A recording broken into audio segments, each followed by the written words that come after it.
How are you? I'm still alive, I'm still here, and today I'm going to talk about the BMW i8, my BMW i8. And the question is, what's it like to have a BMW i8? What have you done to the i8? Now, you will have seen this in the background if you follow me, and I've mentioned it when I bought it. Now, you ever seen me occasionally sprinkle some water over it? So let's have a look at what I've done to it and what I think of the car 6 months down the line. I know that's 5, but the other one's holding the phone, so 5 plus 1, 6 months down the line from owning it. What do I think of it? Did I make a mistake? Was it the right choice? Do I love it? Well, let's find out.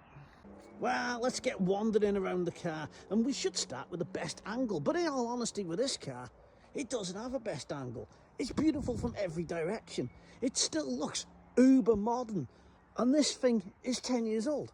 You know what I mean? It's a decade old, and it still looks absolutely Star Trek. In fact, it gets referred to as a spaceship around here. Now, it's a cool car. We know it's a BMW i8. And yeah, I'm just giving you a wander around the angles, and there's not much to say. What can't speak, can't lie. You can see the car. Now, that's it. So what's there to be said about it? Well, yes, it looks absolutely stunning. It's got the little blue accents. Yes, that's relatively cool. And I went looking for a white one. Obviously, they come in various colours, but I really do like the white one. It's got the blue along here as well, and there's blue on the back here. Little subtle blue pieces. I did consider wrapping them at first, just to sort of make it all black, if you like. But then I thought, no, I quite like that blue anyway. So what have I done to it? Well, I haven't done anything to the wheels. And one of the most common modifications on these cars is the wheels. Or really, not really the wheels, the tyres. This is, in fact, on the turbine alloy wheels, which is the most desirable. They're 20-inch wheels, which is a pretty good arch filler, to be fair. You could probably get a 21 on there. I don't think you go for 22. However, the 20 is nice. But they're pretty narrow for a car that sits in the supercar league. And it's got 245s on the back, which might sound relatively half decent, but for a car like this, it's nowhere near. In fact, the BMW has wider wheels. The Porsche is on 295s. The Aston Martin, I don't even want to go and have a look, but nevertheless, this thing is on baby tyres. I'm looking around here, and there's cars that are pretty much, there's an Audi TT over there, which is probably on wider wheels. Now, on the front, it's on 215s, which are pretty much trolley wheels at the end of the day. They're still 20-inch turbines. Yes, they look pretty good. However, they're pretty narrow. And I suppose if you really pushed it, even with all the tech this thing's got, that might not be the best for actual control, because it's actually for economy. Because this thing claims a ridiculous economy, which we'll get to in a minute. But as I said, it still sits on the original 245s and 215s. I think when I do get tyres, I will probably go to 275 on the rear and maybe 235 on the front, although I do know you can go to 245 on the front. So I'll probably do that, but only when I need to change the tyres. Now, I fitted the full body kit to this car literally days after I bought it. It's a full matched on design kit. We've got the, as you can see there, the little matched on design thing. We got the full front splitter, that's on. We've got the big side skirts, which sweep under the car by about 18 inches, and the ducts go somewhere for some cooling or whatever. And round the back, we've got the rear diffuser with the fins at the bottom. Now, I did debate these ridiculously sort of almost alien looking vents that go on the back quarters, but it just looked a little bit stupid. And we finish it off with a real carbon fibre boot spoiler, which was a bit of a pain in the ass because, well, it went missing. So I had to get another one.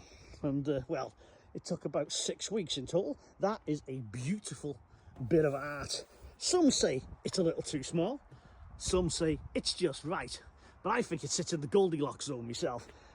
Bang on. Now, I've done nothing else to the rear. Obviously, it's got my private number plate on it.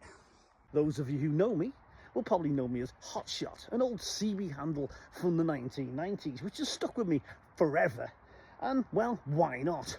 So, the number plate is Shot Hot. It's as close as I can get to Hot Shot. I think I like it. I do like it. That's the number plate. I haven't actually done anything else to the exterior of the car. Everything is as is. The roof is not wrapped or anything. That's exactly how they come. I haven't done anything at all other than this carbon fibre shark's fin, if you like, on the kit. We have some nice blue accenting. This is a standard feature of the i8. I think that just looks cool. That blade just makes a difference. But this car looks amazing. We can all agree maybe you don't agree, maybe you hate the look of it. Nevertheless, I think I agree with me, and I think it looks great. But there's one thing that always catches the attention on these cars, and it's, of course, the doors. Now, is it open? Yes, it is. How cool is that? Come on. You just can't not love these doors at the end of the day. And we've got the blue seat belts. These are pretty cool. The back seats, which are pretty pointless. A children's seat there. And it does actually fit real human beings in it. Add them in there. They actually fit. Now, I think you'd have to cut their legs off in the Porsche. This thing, they actually fit. And it's got ISO connectors in the back, so you can click a proper seat in if you wish. Happy days. But you're probably not going to put kids in it if you bought one of these. However, getting yourself in it is a bigger task than getting your child in their baby seat. One of the key things about living with this car is getting in it. And that is the sill, which is about 1 foot wide. So to get in it, although you can't see this, I have to kind of sit down on the sill, fall back into the car, and then spin my legs around, and in I go. We then reach out, grab the door, and down comes the door. So what's it like inside the i8 to live with? Well, it's set out pretty much like any other BMW you've ever been in. It's a very familiar place. The seats are really nice. They're quite sort of minimalistic, yet exactly what you need at the end of the day.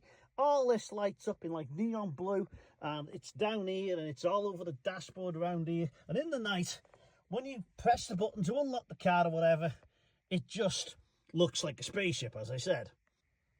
We, of course, don't be sticking keys anywhere in it. We have the keys in the pocket. So all we do is put a foot in the brake.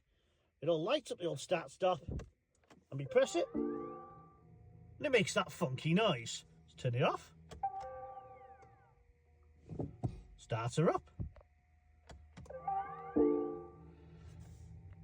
That noise never gets old. It's just quite a cool noise, isn't it?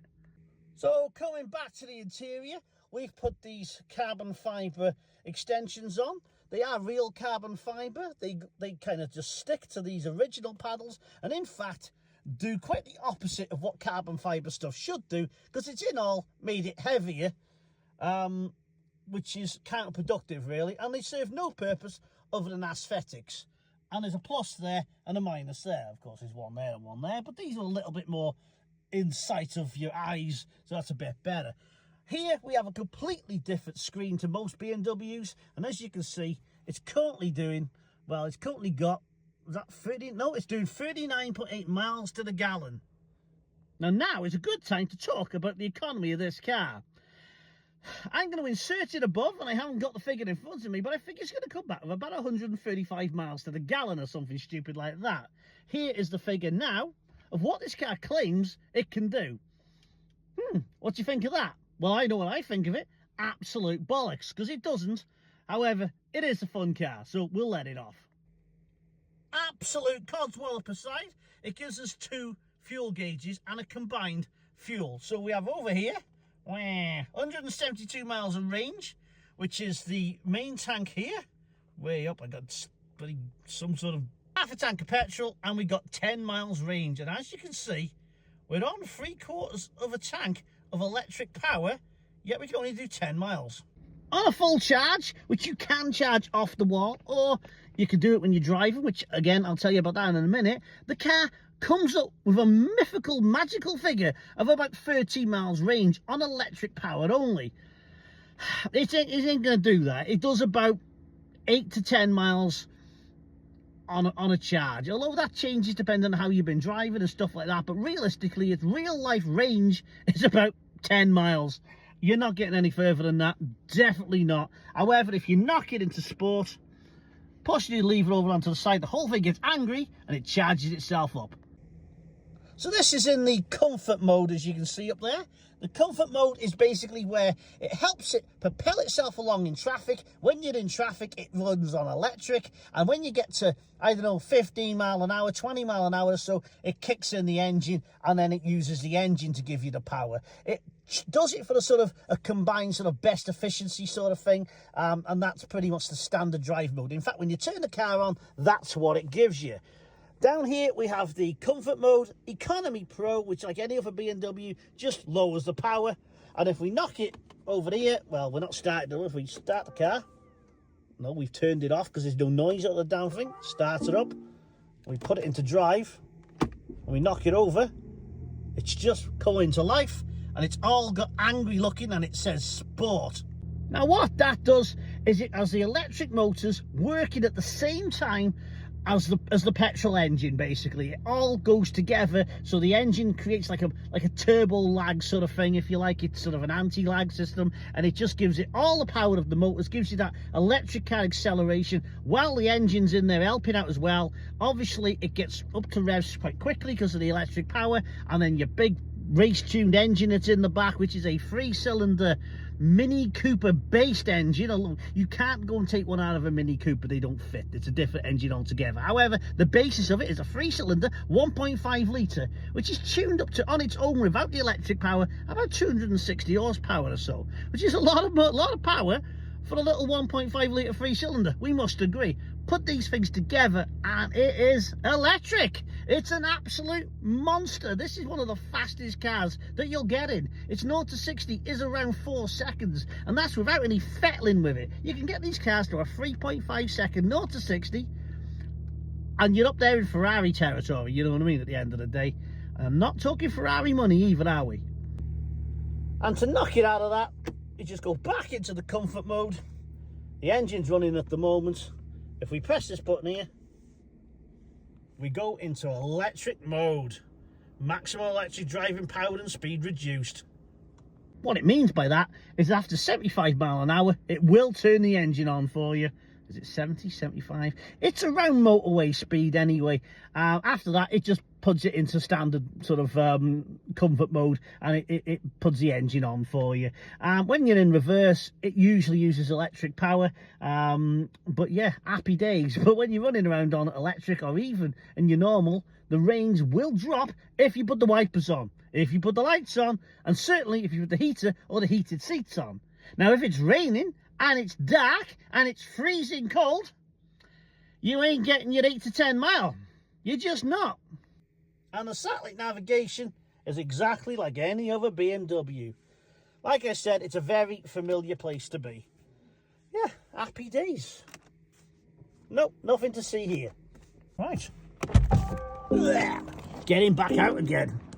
Right, now I've stopped it shouting at me.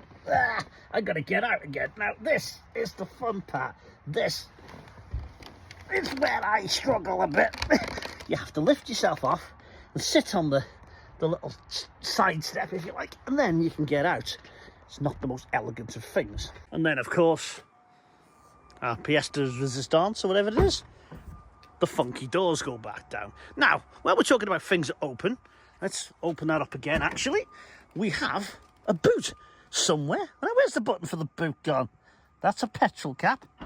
That's the boot. Right. This is not my idea of a boot. This is not a shopping car.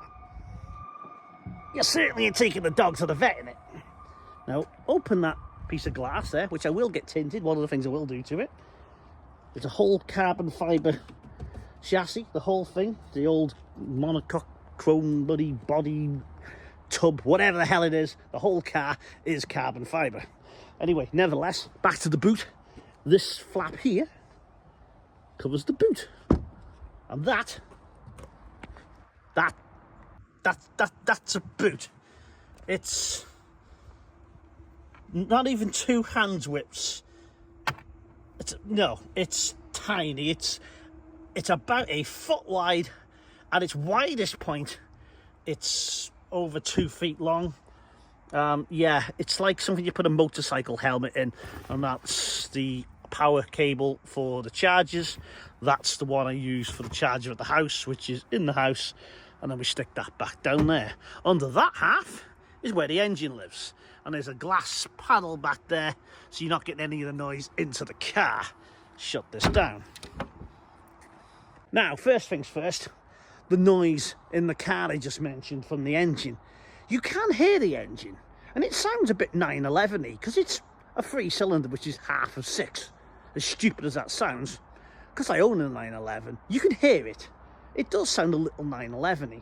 And I suppose with some fancy exhaust valves and stuff like that, they can make it sound half decent. However, they opted to pump, and there's no way of turning this off in a menu.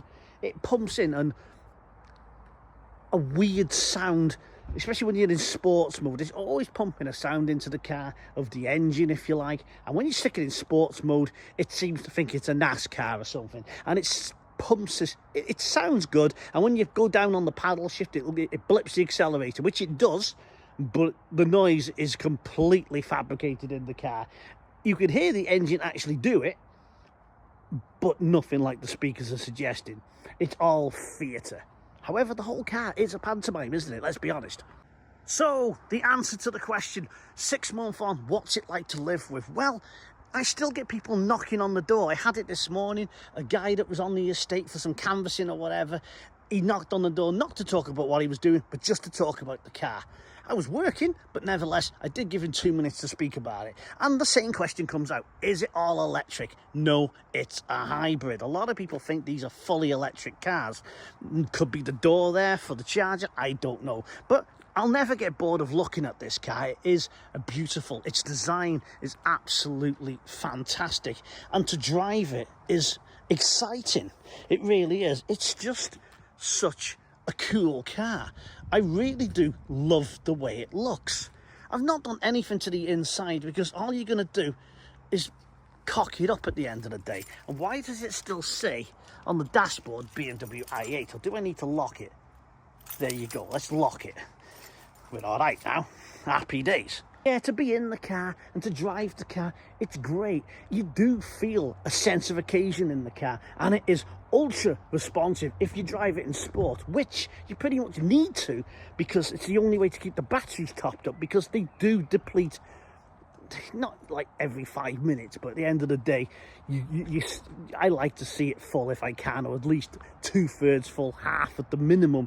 You can quite easily get down to 4 or 5 mile range just by jogging around town, because it will use electric in traffic. So you stick it in sport, and when you're braking, it charges itself up. It's hugely quick. It looks very nice, but do I love it? No, I don't love it. I like it a lot, but I don't love it. It's like, I don't know, it's a bit like a fancy TV. It's a bit, I don't know, I can't put my finger on it. It's a bit iPad-y, you know what I mean? We all want an iPad, don't we? We all want the latest iPhone. We all want something techie and cool. But you just don't love them, do you? And I don't know. I quite love that, to be fair. I've had that like 4 years. This, I love. I love this car. I do. I don't know if I could part with it. I really don't. That's for sale. We'll ignore that. Down here we got the old 911. That's my baby.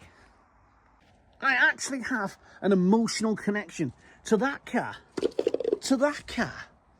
The BMW i8. I like it. I'll keep it a couple of years. I ain't gonna have that thing. Aston Martin, 7 years. Porsche, 15 years. Never in a million years is it going to get there. It's just not. 2-3 years, and I'll probably change it for something else. Will I miss it? No, I'll think of it fondly, but I won't miss it. I don't know. We know it's not a Volkswagen Golf. It's not that sort of money. It's a big money car, really. You should really be finding it something you've always wanted and will always have. And I don't really feel that's the case for this car. I generally like this car hugely.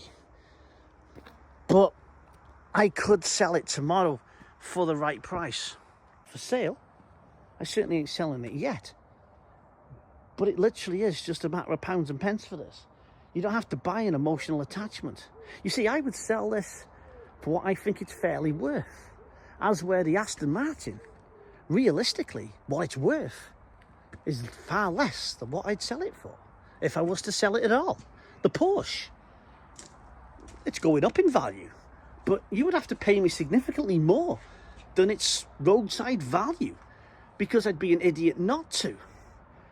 At the end of the day, it's all business, but you are going to have to pay me more because of my attachment. However, the i8, it's just a car. So, think what you like about them. I think it's a beautiful car. It's exciting to drive, and boy, does it get attention. It gets far more attention than any of the other cars. I've been in very few cars that get that level of attention. If that's what you want, that's the car for you. It really is. If you want a fast car, that could well be the car for you. If you like BMWs, it definitely is. If you want to dabble with the electric game but not quite go full electric, that's right up there. I would have a Porsche Taycan, as much as they depreciate, over this car, I think. Although them are bloody cheaper now, I think. But nevertheless, maybe I would. Maybe I had to have this first, because I really wanted one of these. Since they're over £100,000, I've always said one day I'll buy one when they get more sensible. And here we are. But yeah, my thoughts on the i8. Amazing car. You just can't love it. Maybe you can, but I don't love it. What's it like to live with? Well, I've only got one issue with it before I leave you. Some of this is my own doing, but that is not the biggest gap in the world. Yeah. It struggles to get over speed ramps. I have to watch where I go. I have to check Google Maps for speed humps. But some of that's my own doing because I put the kit on it. But it is at its standard ride height.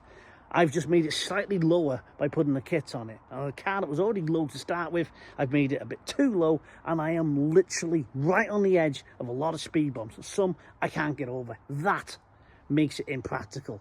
The fact that you can't put much in the boot makes it impractical, and its fuel economy is nowhere near what it suggests, and its maintenance costs are as expensive as the Aston Martin. The insurance was, in fact, wasn't double the Aston Martin, but the insurance was quite expensive too. But yeah, happy days. Thanks for watching. That's the i8, and that's my day.